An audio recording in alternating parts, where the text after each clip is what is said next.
नमस्कार। कक्षा 8 विषय हिंदी, इकाई 7। नाम है हार की जीत, जिसके लेखक है सुदर्शन जी। और इस साहित्य प्रकार कहानी है। कोई भी बुरे से बुरा इंसान, उसमें कुछ न कुछ अच्छाइयाँ दिखाई देती है। इस इकाई में हार की जीत आपको लगता होगा कि यह कैसी बात है कि हार की जीत, हार कर भी जीता हुआ। तो यहाँ सुदर्शन जी ने हार की जीत कहानी लिखी है, जिसका साहित्य प्रकार है। यहाँ पर एक बदनाम डाकू की बात, एक बाबा भारती और बाबा भारती का एक घोड़ा, जो एक खड़क सिंह नाम का डाकू है। उस डाकू का हृदय परिवर्तन कैसे होता है, यह बात इस कहानी में दिखा दी गई है। यहाँ पर एक वाक्य है, जो वाक्य है, क्या यह घटना किसी के सामने प्रकट न करना। इस वाक्य से ही एक खूंखार डाकू का हृदय परिवर्तन हो जाता है।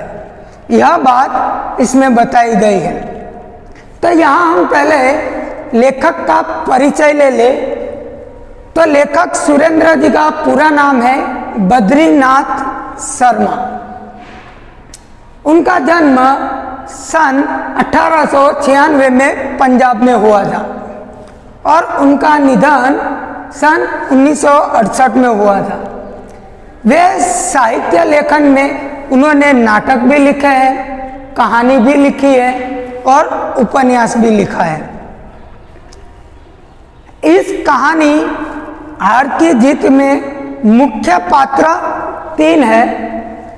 पहला है बाबा भारती, सुल्तान, जो बाबा भारती के घोड़े का नाम है, आपको परीक्षा में पूछा जाता है। खड़क सिंह उस इलाके का कुख्यात डाकू है। यह 3 मुख्य पात्र है। विद्यार्थी मित्रों, आपको परीक्षा में रिक्त स्थान पूर्ति कीजिए, यानी खाली जगह में भी पूछा जाता है कि बाबा भारती के घोड़े का नाम क्या था, तो सुल्तान। कुख्यात डाकू का नाम क्या था, तो खड़क सिंह। इस इकाई के कुछ शब्दार्थ तो करुणा यानी दया, विचित्र यानी अनोखा, कुख्यात यानी बदनाम, नेकी यानी भलाई, चाप यानी पगध्वनि, जो घोड़े की चाल होती है, अपाहिज यानी विकलांग, बांका यानी सुंदर, बहादुर, ताकतवर, अस्तबल यानी तबेला जहां घोड़े को रखा जाता है, द्रोणा यानी नफरत, असबाब यानी वस्तु या सामान्य। और मुहावरे, विद्यार्थी मित्रों, आपको परीक्षा में भी पूछा जाता है मुहावरे का अर्थ। तो लट्टू होना यानी मोहित हो जाना, फूला न समाना यानी अति प्रसन्न होना, सांप लौटना यानी ईर्षा पैदा होना, आंख नीची होना यानी लज्जित होना, सिर मारना यानी अत्यधिक मानसिक परिश्रम करना। अब इस कहानी के मूल्य देखें कि इस कहानी में किस तरह की बात की गई है, क्या समझाया गया है। तो कहानी के मूल्य देखें तो इसमें विनम्रता भी है, उदारता भी है, पश्चाताप भी है, दया भाव भी है और करुणा है। विद्यार्थी मित्रों, आप अपनी किताब में यह वीडियो देखने से पहले इकाई 7 हार की जीत पूरा पढ़ ले। जो कहानी है वह आप पूरी पढ़ ले, तभी यह कहानी आपको समझ में आएगी। हम कहानी की शुरुआत करते हैं। माँ को अपने बेटे और किसानों को अपने लहलहाते खेत देखकर जो आनंद आता है, वही आनंद बाबा भारती को अपना घोड़ा देखकर आता था। भगवत भजन से जो समय बचता वह घोड़े को अर्पण हो जाता। वह घोड़ा बहुत ही सुंदर और बलवान था। इसके जोड़ का घोड़ा सारे इलाके में न था। बाबा भारती उसे सुल्तान कहकर पुकारते, अपने हाथ से खहरा करते, खुद खाना खिलाते और देख देख कर प्रसन्न होते थे। उन्होंने रुपया, माल, असबाब, जमीन आदि अपना सब कुछ छोड़ दिया था। यहाँ तक कि उन्हें नगर से जीवन से भी घृणा थी। अब गांव के बाहर एक छोटे से मंदिर में रहते और भगवान का भजन करते थे। मैं सुल्तान के बिना नहीं रह सकूंगा। उन्हें ऐसा लगने लगा था वे उसकी चाल पर लट्टू थे। कहते, ऐसा चलता है जैसे मोर घटा को देखकर नाच रहा हो। जब तक संध्या के समय सुल्तान पर चढ़कर 8-10 मील का चक्कर न लगा लेते, उन्हें चैन न आता। यहाँ कहानी की शुरुआत ऐसी की गई है कि जिस प्रकार माँ को अपने बेटे से किस प्रकार ज़्यादा प्रेम है, उसकी चिंता है, जिस प्रकार एक किसान को अपने लहलहाते खेत को देखकर जो खुशी होती है, उसी प्रकार बाबा भारती को अपने मजबूत सुंदर घोड़े को देखकर अति प्रसन्न होते थे। वह पूरा दिन अपने सुल्तान के साथ बैठकर उसको सहलाना, उसको खिलाना, उसकी देखभाल करना आदि सब करते थे। उनके पास बहुत कुछ था, जमीन, जायदाद, मकान आदि सब था, लेकिन उनको जीवन से दूर हो गया। वे गांव के बाहर रहने लगे एक छोटे से मंदिर में, और अब उनका कोई साथी नहीं है, सिर्फ सुल्तान उनका एक सहारा है।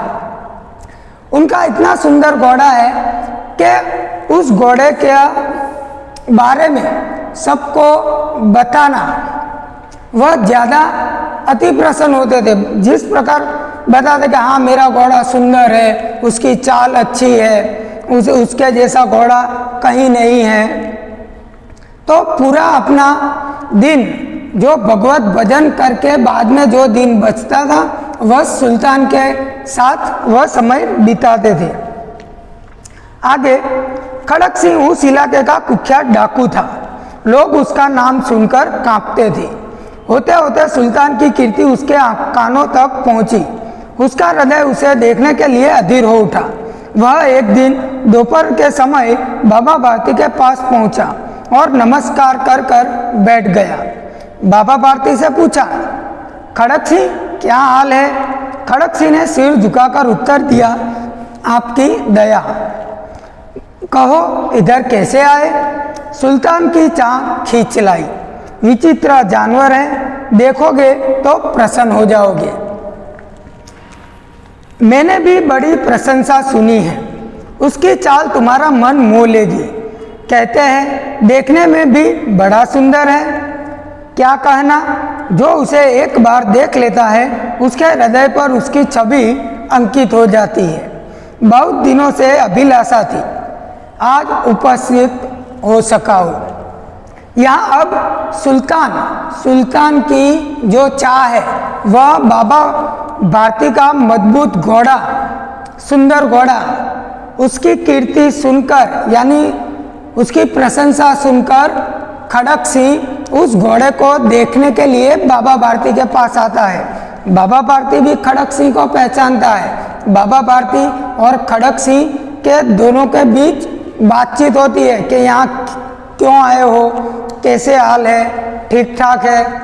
जब बाबा भारती उसे अपने घोड़े के बारे में बताता है, सुल्तान जो उनका सुंदर घोड़ा है, तो खड़क सिंह भी उस घोड़े के बारे में पूछता है कि मैंने आपके घोड़े की प्रशंसा सुनी है कि वह बहुत अच्छा घोड़ा है, तो उसके देखने के लिए मैं वहाँ आया हूँ। और बाबा भारती ने अपने घोड़े की प्रशंसा खूब की। आगे बाबा भारती और खड़क सिंह अस्तबल में पहुँचे। बाबा ने घोड़ा दिखाया। घमंड से खड़क सिंह ने घोड़ा देखा आश्चर्य से। उसने सहस्त्रों घोड़े देखे थे, परंतु ऐसा बाका घोड़ा उसकी आंखों से कभी न गुजरा था। सोचने लगा, भाग्य की बात है, ऐसा घोड़ा खड़क सिंह के पास होना चाहिए था। इस साधु को ऐसी चीजों से क्या लाभ? कुछ देर तक आश्चर्य से खड़ा रहा। उसके पश्चात उसके हृदय में हलचल होने लगी। बालकों की सी अधीरता से बोला, परंतु बाबा जी, इसकी चाल ना देखी तो क्या? बाबा जी भी मनुष्य ही थे। अपनी वस्तु की प्रशंसा दूसरे के मुख से सुनने के लिए उनका हृदय अधीर हो गया। घोड़े को खोलकर बाहर ले गए। घोड़ा वायु वेग में उड़ने लगा। घोड़े की चाल देखकर उसके हृदय पर सांप लौट गया। वह डाकू था और जो वस्तु उसे पसंद आ जाए उस पर वह अपना अधिकार समझने लगता था। उसके पास बाहुबल था और आदमी थे। जाते जाते उसने कहा, बाबा जी, मैं यह घोड़ा आपके पास न रहने दूंगा। अब बाबा भारती खड़क सिंह को अपना घोड़ा दिखाने के लिए अस्तबल तबेला वहां ले जाता है। जैसे ही खड़क सिंह उस घोड़े को देखता है तो वह आश्चर्यचकित हो जाता है कि वाह, क्या सुंदर घोड़ा है, मजबूत, सुंदर, ताकतवर। लेकिन वह सोचता है कि बाबा जी, घोड़ा तो देख लिया, पर वह दौड़ता कैसा है, चलता कैसा है, वह देखना है। जब बाबा भारती उसे बाहर एक चक्कर लगाने ले गए तब खड़क सिंह के मन में ईर्ष्या पैदा होने लगी कि अरे, कि ऐसा घोड़ा तो मेरे पास है नहीं, और यह साधु भगत कि इसके पास यह घोड़ा क्या काम का? ऐसा घोड़ा तो मैं एक डाकू हूँ तो मेरे पास होना चाहिए, ऐसा घोड़ा इसके पास नहीं होना चाहिए। इसीलिए डाकू खड़क सिंह जाते जाते बाबा भारती को धमकी देकर गया कि बाबा जी, यह घोड़ा अब मैं आपके पास नहीं रहने दूंगा। बाबा भारती डर गए। अब उन्हें रात को नींद न आती। सारी रात अस्तबल की रखवाली में कटने लगी। प्रति क्षण खड़क सिंह का डर लगा रहता था, परंतु कई महीने बीत गए और वह न आया। यहाँ तक कि बाबा भारती कुछ असावधान हो गए। अब खड़क सिंह ने तो धमकी दी थी कि बाबा भारती, अब यह घोड़ा मैं आपके पास न रहने दूंगा। अब बाबा भारती डर गए। पूरा दिन, पूरी रात अस्तबल के पास बैठकर उसकी रखवाली करने लगे। लेकिन एक दिन बीता, 2 दिन बीते, ऐसे ऐसे चलते कई दिन बीतने लगे, महीना बीत गया। तब बाबा भारती को लगा कि अब खड़क सिंह मेरा घोड़ा लेने नहीं आएगा। तो बाबा भारती अब असावधान हो गए। उन्होंने ध्यान नहीं दिया। उसके जो रखवाली करते थे पूरा दिन, पूरी रात बैठकर, तो वह अब ना करने लगे। इसीलिए वह असावधान हो गए। लेकिन आगे संध्या का समय था। बाबा भारती सुल्तान की पीठ पर सवार होकर घूमने जा रहे थे। इस समय उनकी आंखों में चमक थी, मुख पर प्रसन्नता। कभी घोड़े के शरीर को देखते, कभी उसके रंग को, और वह मन में फूले न समाते थे। सहसा एक ओर से आवाज आई, ओ बाबा, इस कंगले की सुनते जाना। आवाज में करुणा थी। बाबा ने घोड़े को रोक लिया। देखा एक अपाहिज वृक्ष की छांव में पड़ा कह रहा है। बोले, क्या तुम्हें क्या कोई कष्ट है? अपाहिज ने हाथ जोड़कर कहा, बाबा, मैं दुखियारा हूँ, मुझ पर दया करो। राम वाला यहाँ से 3 मील है, मुझे वहीं जाना है। घोड़े पर चढ़ा लो, परमात्मा भला करेगा। वहाँ तुम्हारा कौन है? दुर्गादत्त वैद्य का नाम सुना होगा, उनका सौतेला भाई हूँ। बाबा भारती ने उसे घोड़े से उतरकर अपाहिज को घोड़े पर बैठा लिया और स्वयं उसकी लगाम पकड़कर धीरे धीरे चलने लगे। सहसा उन्हें एक झटका सा लगा और लगाम हाथ से छूट गई। उनके आश्चर्य का ठिकाना न रहा जब उन्हें देखा कि अपाहिज घोड़े की पीठ पर तन कर बैठा है और घोड़े को दौड़ाए लिए जा रहा है। उनके मुख से भय, विस्मय और निराशा से मिली हुई चीख निकल गई। वह अपाहिज डाकू खड़क सिंह था। अब बाबा भारती को जो चिंता थी वो निकल गई। दूसरे दिन बाबा भारती घोड़े को लेकर चक्कर लगाने निकले, लेकिन उनको रास्ते में एक अपाहिज मिला, जिन्हें कहा कि ओ बाबा जरा ठहरो। इस कंगले की यानी कोई निर्धन भिखारी बनकर बैठा हुआ व्यक्ति, उसने कहा मुझे अपने घोड़े पर बिठा लो, मैं अपाहिज हूँ, मुझे यहाँ से रामवाला जाना है, यानी यहाँ से 3 मील का रास्ता है, मैं दुर्गा दत्त वैद्य का सौतेला भाई हूँ, तो आपकी कृपा होगी, परमात्मा आपका भला करेगा, मुझे घोड़े पर वहाँ तक छोड़ दो। बाबा भारती को दया आ गई, उन्होंने अपने को खुद घोड़े से उतरकर बाबा भारती ने खड़क सिंह को बिठा लिया। अब धीरे धीरे जैसे आगे चलते थे, उसी कुछ सेकंड के बाद घोड़ा तेजी से दौड़ने लगा। बाबा भारती तो देखने लगे कि तो अपाहिज है, कैसे दौड़ा जा रहा है, लेकिन अंत में पीछे मुड़कर जो अपाहिज था उसने देखा तो वह अपाहिज कोई और नहीं था, वह एक डाकू खड़क सिंह था। उसने उससे छल करके वह घोड़ा हथिया लिया था। बाबा भारती कुछ देर तक तो चुप रहे, उसके पश्चात कुछ निश्चय कर पूरे बल से चिल्लाकर बोले, जरा ठहर जाओ। खड़क सिंह ने आवाज सुनकर घोड़ा रोक लिया, उसकी गर्दन पर प्यार से हाथ फेरते हुए कहा, बाबा जी यह घोड़ा अब न दूंगा, मगर एक बात सुनते जाओ। खड़क सिंह ठहर गया। बाबा भारती ने निकट जाकर उसकी ओर ऐसी आंखों से देखा जैसे बकरा कसाई की ओर देखता है, फिर कहा, यह घोड़ा तुम्हारा हो चुका, मैं तुमसे इसे वापस करने के लिए नहीं कहूँगा, परंतु खड़क सिंह केवल एक प्रार्थना करता हूँ, उसे अस्वीकार न करना, नहीं तो मेरा दिल टूट जाएगा। बाबा जी आज्ञा कीजिए, मैं आपका दास हूँ, केवल यह घोड़ा न दूंगा। अब घोड़े का नाम न लो, मैं तुमसे इसके विषय में कुछ न कहूँगा, मेरी प्रार्थना केवल यह है कि इस घटना को किसी के सामने प्रकट न करना। बाबा भारती ने उसे चिल्लाकर उसको आवाज दी, बुलाया कि खड़क सिंह रुक जाओ, मैं तुमसे बात करना चाहता हूँ। लेकिन खड़क सिंह रुका और कहने लगा कि बाबा जी अब मैं यह घोड़ा आपको वापस न दूंगा, आप कहते हो तो यह घोड़ा आपके पास है, लेकिन अब आपके पास नहीं रहा। लेकिन बाबा भारती कहते हैं कि मुझे यह घोड़ा वापस नहीं चाहिए, अब यह घोड़ा तुम्हारा हो चुका, लेकिन मेरी एक आपसे प्रार्थना है कि जिस प्रकार तुमने यह छल किया है वह बात किसी के सामने प्रकट मत करना, यानी कि तुम किसी को इस जगत में संसार को किसी को यह मत बताना कि मैं एक अपाहिज होकर कंगला बनकर बाबा भारती से एक सुंदर मजाना अच्छा घोड़ा छीन लिया है, इसीलिए यह बात किसी के सामने प्रकट मत करना, जैसे तूने मेरे साथ किया है वह बात किसी को मत बताना, बस मेरी यही प्रार्थना है। घोड़ा तुम्हारा हो चुका, इसको अब तुम ले जाओ। खड़क सिंह का मुंह आश्चर्य से खुला रह गया।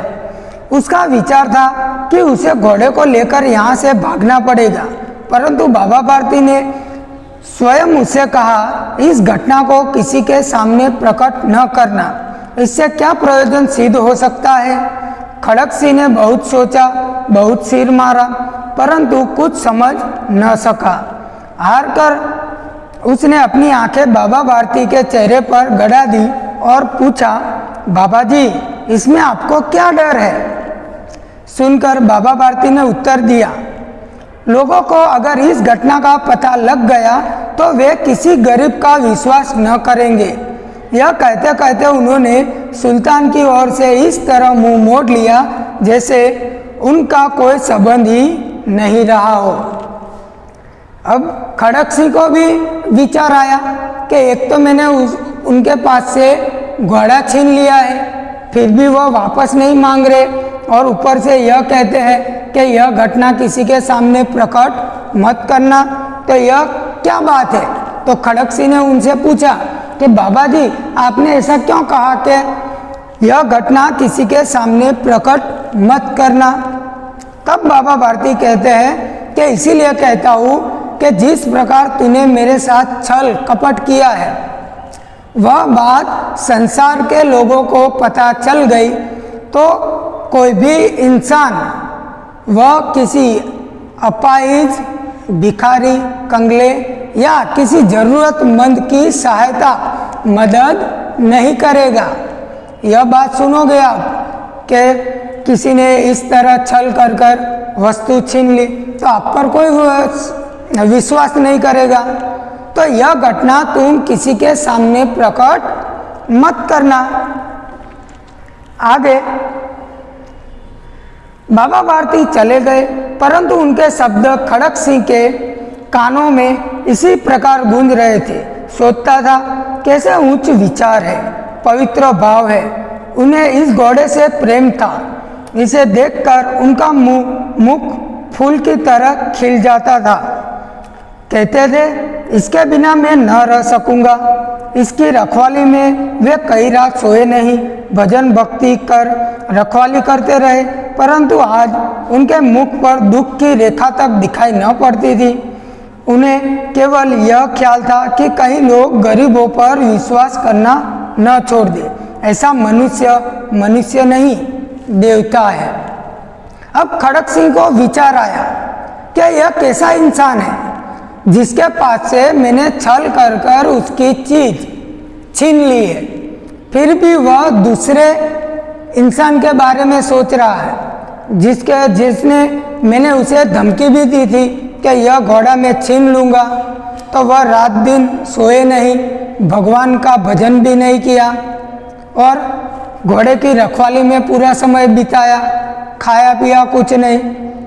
तो यह इंसान कैसा है? एक तो वापस घोड़ा मांगने की बजाय वह संसार के लोगों के बारे में सोच रहा है कि यह घटना किसी के सामने प्रकट मत करना, तो नहीं तो कोई गरीबों पर विश्वास नहीं करेगा। तो ऐसा कोई मनुष्य नहीं, वह एक देवता समान इंसान है। वह एक देवता है, कोई और नहीं है।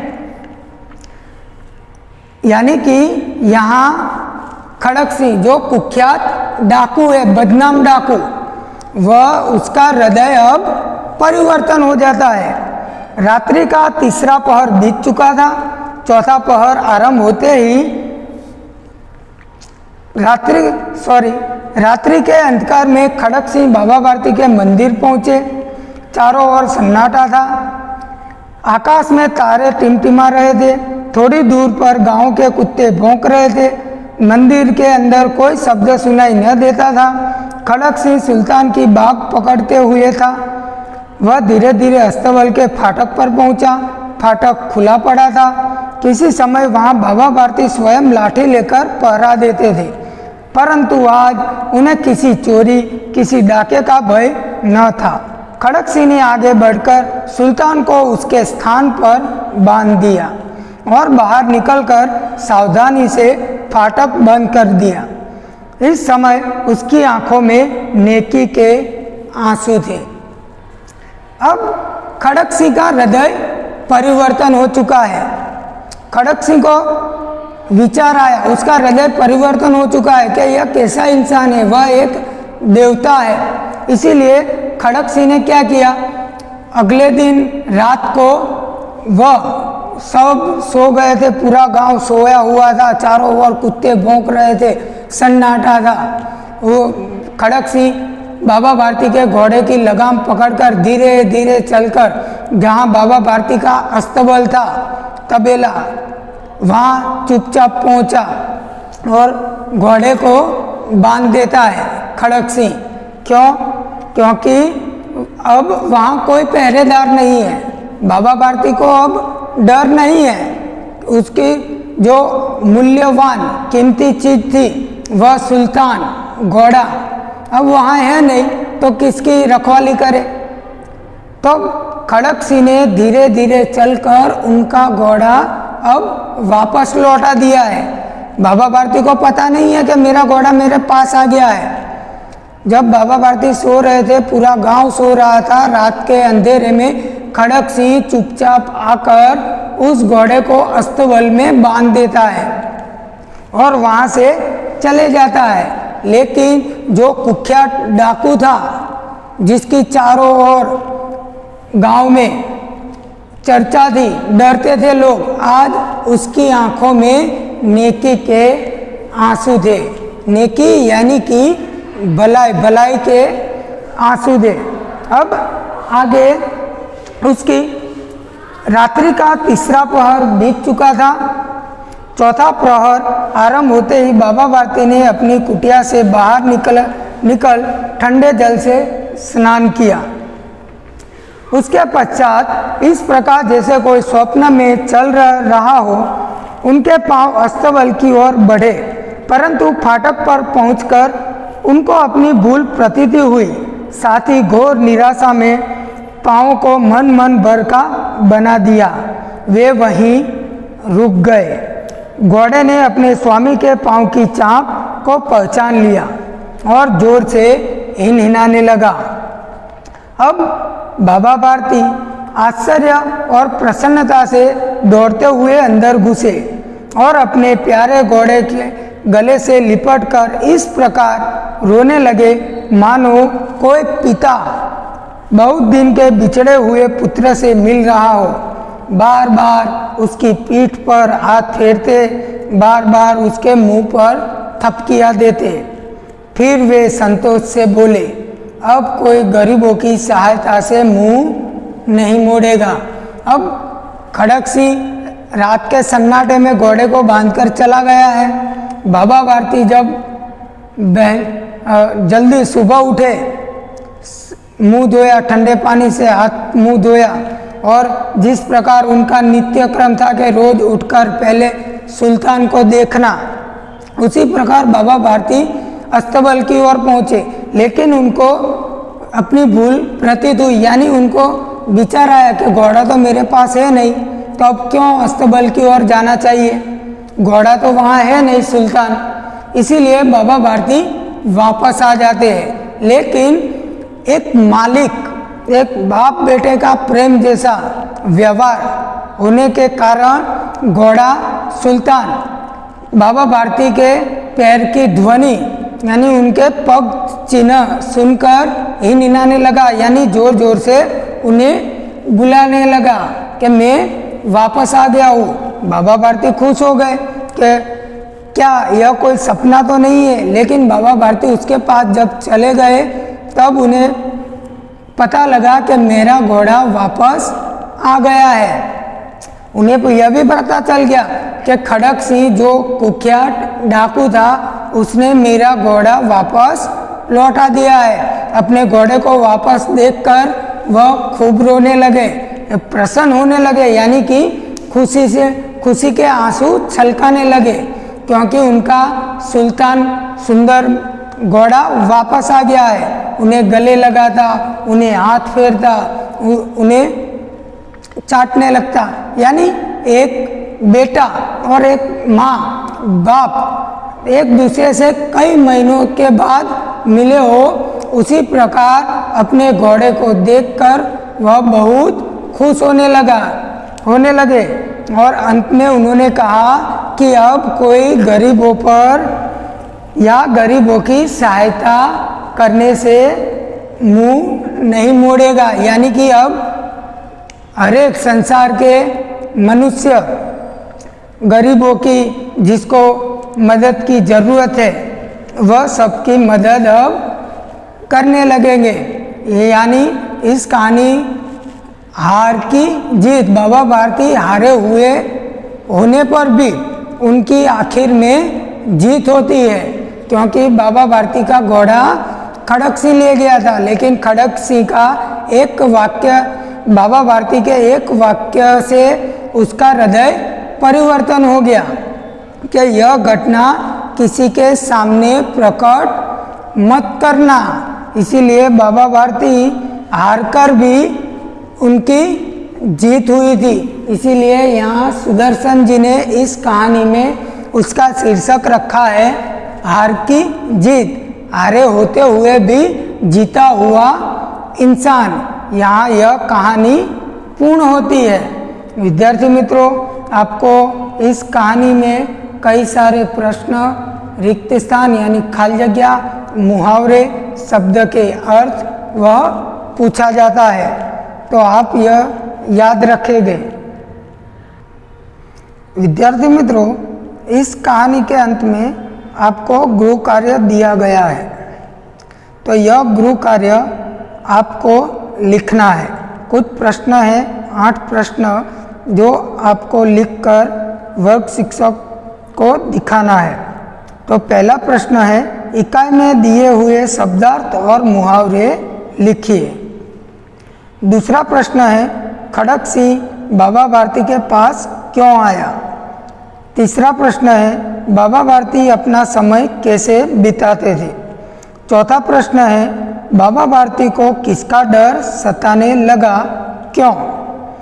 पांचवा, खड़क सिंह ने सुल्तान को कैसे प्राप्त किया। छठा प्रश्न है, खड़क सिंह का हृदय परिवर्तन क्यों हुआ। सातवां प्रश्न है, अभ्यास का प्रश्न 3 लिखो। आपको किताब में इस इकाई में स्वाध्याय अभ्यास का तीसरा प्रश्न दिया है, एक परीक्षा दिया गया है और उसके साथ कुछ खाली जगह भी दी गई है और सही है या गलत वह भी दिया गया है। शब्दों के अर्थ, विलोम शब्द या समानार्थी, विरोधार्थी शब्द दिए गए हैं, लेकिन आपको उसमें जो परिच्छेद दिया गया है प्रश्न 3 में, वह परिच्छेद आपको नहीं लिखना है। सिर्फ उसके जो शब्दार्थ, रिक्त स्थान सही है या गलत, उस परिच्छेद को पढ़कर लिखना है।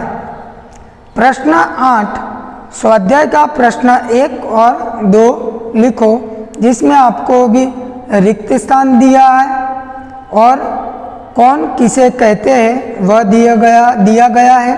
तो यह आपका गृह कार्य है, घर काम, होमवर्क, तो आपको लिखना है। यहाँ अपनी कहानी हार की जीत, लेखक सुदर्शन, उसका साहित्य प्रकार कहानी यहाँ पूर्ण होता है। अस्तु।